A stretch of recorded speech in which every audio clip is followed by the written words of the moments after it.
Qui a dit Dakuma n'est pas wara Iran Bamaka à la missile ka dola à capacité ka anka melame ay me fra ibru ko ka muna ameka on beche Iran Bamaka 2000 km à Bama fana ka ofra aka missile ko ka mais c'est un truc de fou comment fa hala besia mo fa hala ni criminel besia criminel ni sungurumba besia kambriba kambriba besia sungurumba karabanti besia karabanti ce que l'Iran considère comme son argument de défense massif mais également d'attaque, son programme de missiles balistiques. Alors, image de propagande, regardez, largement diffusée sur le petit dernier, le Khorramshahr, capable d'emporter 1500 kg d'explosifs, de parcourir 2000 km et surtout de frapper Israël en moins de 12 minutes. C'est une séquence qui a été largement diffusée à la télévision d'État. Écoutez ce satisfecit de la part notamment du présentateur. Est-ce que le missile Fatah est hypersonique? Oui, il l'est. Notre missile Fatah est high-tech. Et notre Khaybar Shekan est également assez bon. Mais le Zolfaghar est un missile à moyenne portée et appartient à l'ancienne génération de missiles. Bientôt, il sera capable d'atteindre les 20 000 km/h et sa portée sera étendue de 2000 km à plusieurs milliers. Nous augmenterons certainement notre capacité à charge utile actuelle à 4 tonnes. L'ennemi ferait bien d'en prendre note. Et l'autre dossier, vous allez voir, général, qui n'est pas très éloigné, on parle des fameux proxys, ces groupes terroristes soutenus et financés par le régime, Hamas, Hezbollah, Houthi, consorts, capables de frapper les ennemis de l'Iran sur commande. Regardez ce document.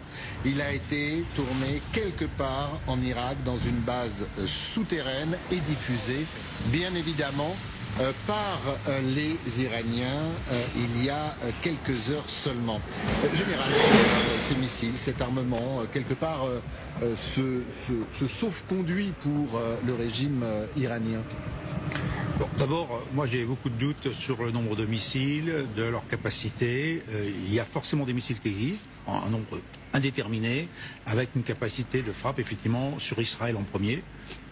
C'est pour ça qu'alors Israël se protège. C'est pour ça qu'une batterie THAAD, donc une batterie de défense antimissile dans l'altitude, a été déployée par les Américains depuis maintenant plusieurs mois en Israël. Voilà, donc il y a des mesures de protection qui sont mises. La menace, elle existe. Maintenant, est-elle... Et cette menace, elle existe aussi, ce document que l'on a vu, parce que vous avez des missiles, des lanceurs en Iran, mais tout autour aussi. On dit d'ailleurs qu'après la guerre des 12 jours, l'Iran a changé un peu de tactique, a mis ou placé ses éléments un peu partout dans le pays. Rappelez-vous, la première guerre du Golfe, où les batteries Scud avaient été complètement déployées dans l'ensemble du théâtre d'opération irakien, justement pour être frappées par les forces occidentales. C'est tout à fait normal que des batteries de lanceurs, missiles, soient déployées dans tout le paysage pour éviter d'être détruit. C'est normal. Donc il n'y a rien d'extraordinaire. Parce qu'on sait bien que... Non mais ça rend peut-être plus difficile ou plus complexe le fait de les éliminer. C'est très difficile. Donc vous avez la destruction au sol des lanceurs et d'autre part l'interception en l'air ou quand ça arrive sur cible par les défenses antimissiles de la cible visée. Voilà. Maintenant, on a effectivement cette menace qui existe. Le matériel existe vraisemblablement. Enfin, nous dire aujourd'hui qu'on est capable de faire tout cela, je veux bien le croire. Mais reprenons peut-être les chiffres des budgets militaires, les chiffres de 2024. L'Iran, c'est 8 milliards de dollars. Les Émirats Arabes Unis sont des 20. Israël sont des 33. L'Arabie Saoudite 71.